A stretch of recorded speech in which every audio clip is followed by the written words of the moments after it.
एक तरफ झारखंड में 43 सीटों पर विधानसभा का चुनाव चलता रहा, दूसरी तरफ देश के प्रधानमंत्री नरेंद्र मोदी बिहार को सौगात देते रहे। प्रधानमंत्री नरेंद्र मोदी दरभंगा पहुंचे थे, जहां उन्होंने 1210 करोड़ की लागत से दरभंगा एम्स का शिलान्यास किया।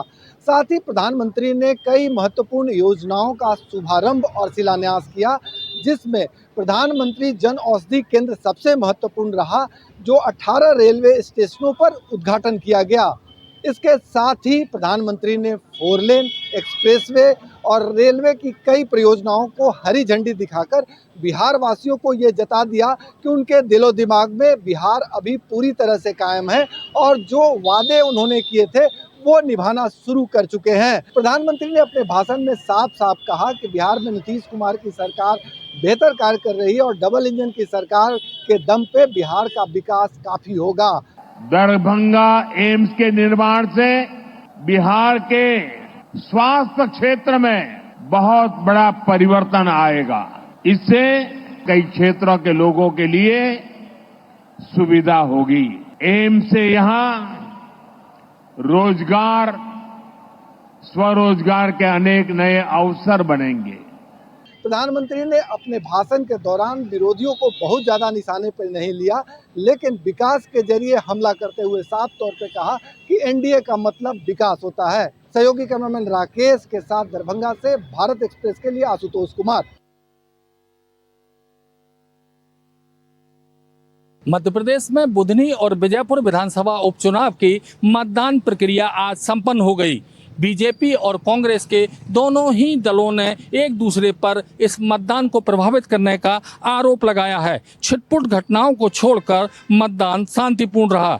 बीजेपी के कार्यकर्ताओं का कहना है कि कांग्रेस के कार्यकर्ताओं ने चुनाव प्रभावित करने की पूरी कोशिश की है और गुंडागर्दी की है। वहीं कांग्रेस के कार्यकर्ताओं ने भी आरोप लगाया है कि बीजेपी ने सरकारी मशीनरी का दुरुपयोग किया है और कहीं ना कहीं बूथ कैप्चरिंग की है, चुनाव प्रभावित करने की कोशिश की है। दोनों ने ही चुनाव आयोग में शिकायत की है। वहीं चुनाव आयोग का कहना है कि छिटपुट घटनाओं को छोड़कर पूरा चुनाव शांतिपूर्ण रहा। हालांकि चुनाव आयोग को शांतिपूर्ण मतदान कराने के लिए काफी मशक्कत करनी पड़ी। विजयपुर में बीजेपी और कांग्रेस के उम्मीदवारों को नजरबंद तक करना पड़ा था। इसके अलावा अगर देखें तो भारी पुलिस बल भी चुनाव आयोग ने तैनात कर रखा था। अब बीजेपी और कांग्रेस के एक दूसरे के आरोप प्रत्यारोप के बीच अगर कहें तो ये दोनों ही चुनाव काफी महत्वपूर्ण हैं और बीजेपी और कांग्रेस ने दोनों ने पूरी ताकत इस चुनाव को जीतने के लिए लगा दी है। 23 तारीख को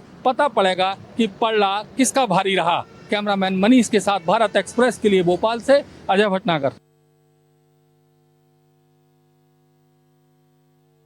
विधानसभा उपचुनाव में गुजरात के बनासकांठा जिले की बाव विधानसभा सीट पर आज मतदान संपन्न हुआ। यहां पर मुकाबला त्रिकोणीय है। कांग्रेस की तरफ से गुलाब सिंह राजपूत चुनावी मैदान में है, तो भारतीय जनता पार्टी की तरफ से स्वरूप जी ठाकुर ने यहां ताल ठोकी है। तो निर्दलीय के तौर पर यहां पर मावजी पटेल ने उम्मीदवारी ठोकी है। मावजी पटेल वैसे तो निर्दलीय के तौर पर चुनावी मैदान में उतरे हैं, लेकिन वह अपनी जीत के प्रति इतने आश्वस्त हैं कि अपनी ही पार्टी भाजपा से बगावत कर बैठे और चुनावी मैदान में उतर गए। इस सीट पर सर्वाधिक मतदाता चौधरी और ठाकुर हैं। चूंकि मावजी पटेल चौधरी समाज से आते हैं, इसलिए वह अपनी जीत के प्रति आश्वस्त नजर आ रहे हैं। तो दूसरी तरफ ठाकुर मतदाता भी यहां पर सर्वाधिक हैं। ऐसे में बीजेपी के उम्मीदवार स्वरूप जी ठाकुर भी अपनी जीत को लेकर आश्वस्त हैं और यह सीट परंपरागत रूप से कांग्रेस की सीट रही है। ऐसे में गुलाब सिंह राजपूत अपनी परंपरागत सीट को बरकरार रखना चाहते हैं, तो भारतीय जनता पार्टी इस सीट पर अपना कब्जा जमाना चाहती है। सुबह से हुए मतदान में यहाँ मतदान पूरी तरीके से शांतिपूर्ण तरीके से संपन्न हुआ। यहाँ पर रवारी और ब्राह्मण समाज भी निर्णायक है। ऐसे में ये देखना होगा कि यहाँ पर मतदाताओं ने किस पर भरोसा जताया है। अहमदाबाद में कैमरा पर्सन संजय कोष्टी के साथ अरविंद शर्मा, भारत एक्सप्रेस। देश भर में हो रहे बुलडोजर एक्शन को लेकर सुप्रीम कोर्ट ने दिशा निर्देश जारी किया है। सुप्रीम कोर्ट ने अपने दिशा निर्देश में कहा है कि बुलडोजर कार्रवाई से पहले 15 दिन पहले नोटिस छपा करना होगा और नोटिस साफ शब्दों में होना चाहिए जो दिखाई भी दे। कोर्ट ने यह भी कहा कि नोडल अधिकारी 15 दिन पहले यह नोटिस जारी करें। साथ ही डिजिटल पर भी डालने के लिए कहा गया है कि इसे डिजिटल प्लेटफॉर्म पर भी डाला जाए। इसे 3 महीने के भीतर लागू किया जाना चाहिए। कोर्ट ने यह भी कहा कि अधिकारी कानून अपने हाथ में न ले। कोर्ट ने यह भी कहा है कि अगर कोई अधिकारी सुप्रीम कोर्ट के गाइडलाइन का पालन नहीं करते हुए पाया गया तो उसके खिलाफ सख्त कार्रवाई होगी और बुलडोजर की कार्रवाई में जो क्षति हुई है उसे दोबारा वो निर्माण करवाएगा और खुद मुआवजा भी देगा। कोर्ट ने यह भी कहा कि पीड़ितों को मुआवजे के लिए राज्य सरकार इसका प्रावधान करे।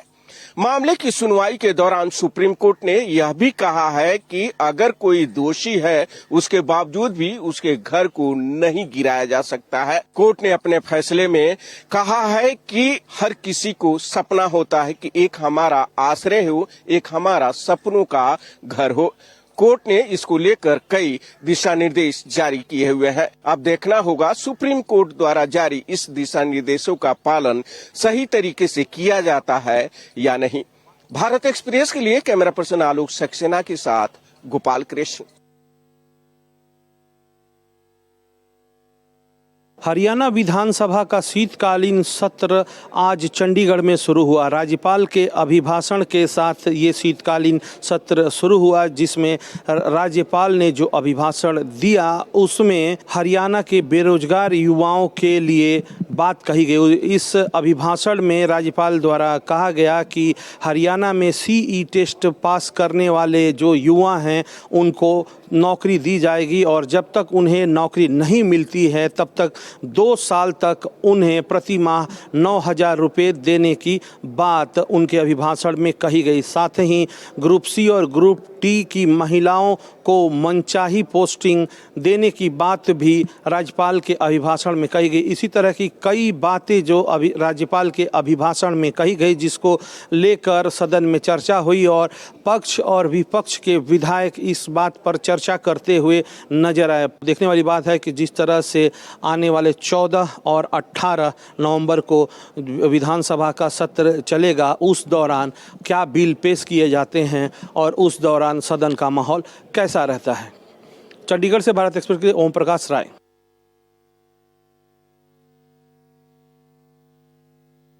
सियासत में नारे और स्लोगन का बड़ा भूमिका होता है और इस समय पोस्टर वार चल रहा है। कारण है कि समाजवादी पार्टी के समर्थक अपने नेता और दल के समर्थन में पोस्टर लगा रहे हैं, वहीं भारतीय जनता पार्टी के भी वर्कर पीछे नहीं है, वो भी लगातार पोस्टर लगा रहे हैं। ये शुरुआत हुआ था कटेंगे तो बटेंगे, लोगों ने, पीडीए के लोगों ने पोस्टर लगाना चालू किया। उसके वार प्रतिवार में भारतीय जनता पार्टी के वर्कर आखिर कहाँ पीछे रहते, वो भी लगातार पोस्टर लगा रहे हैं। ऐसा ही आज पोस्टर लगा है, जीतेंगे तो लूटेंगे, और उसमें सीएजी रिपोर्ट का खुलासा किया गया है। और देख सकते हैं कि पोस्टर में यादव परिवार की पूरी तरीके से तस्वीर लगी हुई है। तेज प्रताप यादव जो करहल में चुनाव लड़ रहे हैं, उसके पास अच्छे प्रताप हैं। उसके बाद राम गोपाल है, डिम्पल यादव, सपा सुप्रीमो अखिलेश यादव, शिवपाल यादव, धर्मेंद्र यादव, यहाँ तक कि शिवपाल यादव के लड़के के भी तस्वीर लगी है। इसमें दावा किया गया है कि सीएजी का जो खुलासा हुआ है उसमें 20 करोड़ की बेरोजगारी भत्ता के लिए जो तमाम तरीके के जो सरकार के योजना चला था उस पर निशाना साधा गया है। सब लोग जानते हैं कि जिस तरीके से पोस्टर वार इस समय चर्चा में है, नेताओं को भी पता है, जो वर्कर है उनको भी पता है कि अपने नेता और दल के नजर में बनने के लिए सबसे मुफीद जगह पार्टी का प्रदेश मुख्यालय होता है, जहां पार्टी के बड़े नेता आते हैं और अपने कार्यकर्ता द्वारा लगाए गए पोस्टर का बखान सुनते हैं। सहयोगी राहुल के साथ रजनीश पांडे, भारत एक्सप्रेस, लखनऊ।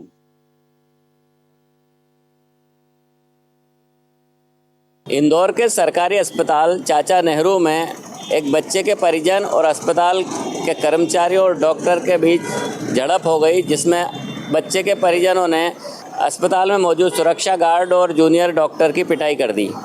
पूरे मामले में पुलिस ने बच्चे के 2 मामा को गिरफ्तार किया है और बाकी जांच जारी है। एक बच्चे के साथ 3 अटेंडेंट आए थे, जो कि किसी भी हालत में अलाउड नहीं होता आईसीयू में, एचडीयू में।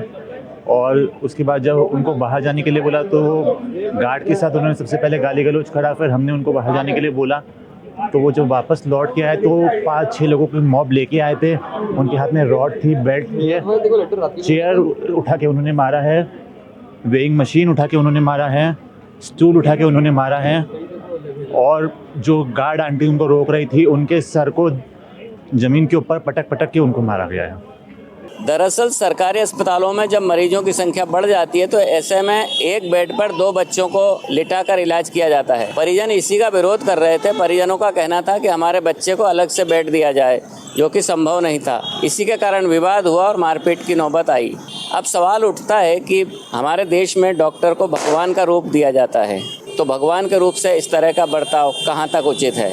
कैमरामैन इमरान खान के साथ जय व्यास, भारत एक्सप्रेस, इंदौर। दिल्ली के लोगों ने आज सुबह जैसे ही अपनी आंख खोली, उनको दिल्ली के ऊपर एक चादर सी दिखाई दी। ये स्मॉग था। कुछ लोगों को गलतफहमी थी कि यह फॉग है, जबकि फॉग नहीं था, ये स्मॉग था। फॉग रिलेटिव ह्यूमिडिटी जब 75% से ऊपर हो जाती है तब फॉग होता है। इसके बाद जो हार्मफुल गैसेज हैं, डस्ट हैं, वो फॉग में जब मिल जाती हैं तब स्मॉग बन जाता है। अब चूंकि दिल्ली में हवा की गति बहुत कम है, लिहाजा प्रदूषण डिस्पर्स नहीं हो पा रहा है। आशा यही की जा रही है कि 2-3 दिनों में हवा की गति बढ़ेगी, तब पॉल्यूशन डिस्पर्स होगा, यानी कि पॉल्यूशन हट सकता है। टेम्परेचर जब कम हो जाते हैं तो हवा भारी होकर के जमीन के जो अर्थ के सरफेस के आसपास रुक जाती है। एक तरह से हम कह सकते हैं लिड जैसा लग जाता है और वो मूव नहीं करती। तो उसके साथ जो वाष्प के कण है, वाष्प जो है उसके साथ ये पॉल्यूटेंट्स मिल करके जो स्मोक की लेयर बना देते हैं, और यही जो पॉल्यूशन है वो काफी ज्यादा जानलेवा होगा। और ये अगले 2-3 दिनों तक हमें उम्मीद नहीं है कि हवा तेज चलेगी, जिससे कि पॉल्यूशन डिस्पर्स नहीं हो पाएगा, और ये जो सीवियर से हजार्डस कंडीशन है वो दिल्ली एंड एनसीआर में बनी रहेगी। तो अपना ख्याल रखिए। कैमरा पर्सन हुकुम के साथ राकेश, भारत एक्सप्रेस, दिल्ली। लखीमपुर खीरी के दुधवा टाइगर रिजर्व से सटे मजगई वन रेंज क्षेत्र में काफी दिनों से एक बाघ खौफ का पर्याय बना हुआ था। वो जंगल को छोड़ करके बाघ रिहायशी इलाकों में यानी कि गन्ने के खेतों में घूम रहा था, जिसने कई मवेशियों को अपना शिकार बनाया था। जिसके बाद वन विभाग ने उस इलाके में पिंजड़े लगाए। आज यानी कि बुधवार को सुबह वो बाघ पिंजड़े में कैद हो गया है। शिकार के लालच में बाघ जब गन्ने के खेत से बाहर निकला और उस पिंजड़े में शिकार को देखा, और उस शिकार के लालच में बाघ जब शिकार करने पहुंचा तो वन विभाग के द्वारा लगाए गए पिंजड़ों में बाघ कैद हो गया। बाघ की कैद होते ही ग्रामीणों का वहां पर जमावड़ा लग गया। मौके पर सूचना पाकर वन विभाग की टीम भी पहुंची और लोगों ने बाघ को पिंजड़े में कैद देख राहत की सांस ली है। और वन विभाग के उच्च अधिकारी, उप निर्देशक सौरी सहाय भी मौके पर पहुंचे और तमाम वन विभाग के अधिकारी मौके पर मौजूद हैं। बाघ के पकड़े जाने के बाद ग्रामीणों ने अब राहत की सांस ले ली है। लखीमपुर खीरी से भारत एक्सप्रेस के लिए हर्ष गुप्ता। बिहार में 4 विधानसभा में उपचुनाव हुआ। आज 13 नवंबर है और 4 विधानसभा में बेलागंज, इमामगंज, तरारी और रामगढ़, इन 4 सीटों पे उपचुनाव हुआ। 23 नवंबर को रिजल्ट आने वाला है, लेकिन इसमें 2 जो सीटें हैं, हालांकि चारों सीट मुख्य हैं, सेमीफाइनल कहा जा रहा है विधानसभा, बिहार विधानसभा के लिए 2025 के लिए कि ये सेमीफाइनल मुकाबला है। लेकिन 2 सीटें हैं जिसमें सियासतदानों की सियासत दांव पे लगी हुई है। इमामगंज की अगर बात करें तो वहां से जीतन राम मांझी जो विधायक थे 2020 में इमामगंज से विधायक बने थे और 2024 में लोकसभा चुनाव जीत करके वो सांसद बन करके दिल्ली चले गए, जिसके बाद वहां से उनकी बहू उपचुनाव में चुनाव लड़ रही है। जीतन राम मांझी के लिए ये नाक की लड़ाई है। वहीं अगर रामगढ़ की बात करें तो रामगढ़ से सुधाकर सिंह के भाई और जगदानंद सिंह के बेटे अजित सिंह चुनाव लड़ रहे हैं। सुधाकर सिंह जो कि सरकार में रहते हुए नीतीश कुमार से पंगा लेते रहे, नीतीश कुमार के खिलाफ बोलते रहे, जिसके बाद उन्हें सरकार से मंत्री पद से भी हटाया गया। लेकिन उनके भाई इस चुनाव में, क्योंकि सुधाकर सिंह 2024 में चुनाव जीत करके दिल्ली चले गए हैं, सांसद बन गए हैं, अब उनके भाई अजित सिंह रामगढ़ सीट से चुनाव लड़ रहे हैं। और हालांकि रिजल्ट 23 नवंबर को आने वाली है, लेकिन तब तक दावे किए जा रहे हैं पार्टियों के तरफ से, तमाम पार्टियों के तरफ से। अब देखने वाली बात है कि जनता किसका साथ देती है 23 नवंबर को। पटना से भारत एक्सप्रेस के लिए ज्योति।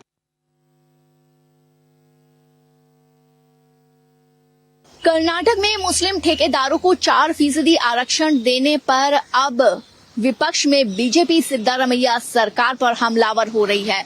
विपक्ष का कहना है कि कांग्रेस 1 करोड़ तक की सार्वजनिक कार्य परियोजनाओं में मुस्लिम ठेकेदारों को 4% तक आरक्षण देने का मन बना रही है। हालांकि सिद्धारमैया सरकार की तरफ से कहा गया है कि सरकार की तरफ से ऐसा कोई प्रस्ताव पास नहीं हुआ है, लेकिन बीजेपी अब सिद्धारमैया सरकार के इस दावे को खारिज कर रही है। उस दावे को खारिज करने के लिए एक चिट्ठी का हवाला दे रही है। ये चिट्ठी जो है कहना है कि राज्य विधानसभा में विपक्ष के नेता आर अशोक ने कहा कि सिद्धारमैया के राजनीतिक सचिव नसीर अहमद, आवास और वक्फ मंत्री बीजे जमीर अहमद खान और अन्य मुस्लिम विधायकों के साथ 24 अगस्त को एक पत्र प्रस्तुत किया गया था। पत्र में अनुबंधों में मुस्लिमों को 4% आरक्षण देने का जो है वो अनुरोध किया गया था। जाहिर सी बात है कि बीजेपी लगातार कांग्रेस पर तुष्टीकरण की राजनीति का आरोप लगाती आ रही है और एक बार फिर इस मसले पर बीजेपी ने कहा है कि कांग्रेस लगातार तुष्टीकरण की राजनीति के साथ आगे बढ़ रही है, खेल रही है, लोगों को गुमराह कर रही है और एक बार फिर कर्नाटक की सिद्धारमैया सरकार पर बीजेपी ने इस मामले में तुष्टीकरण का आरोप लगाया है। भारत एक्सप्रेस के लिए कैमरामैन रमेश राय के साथ कोमल शर्मा।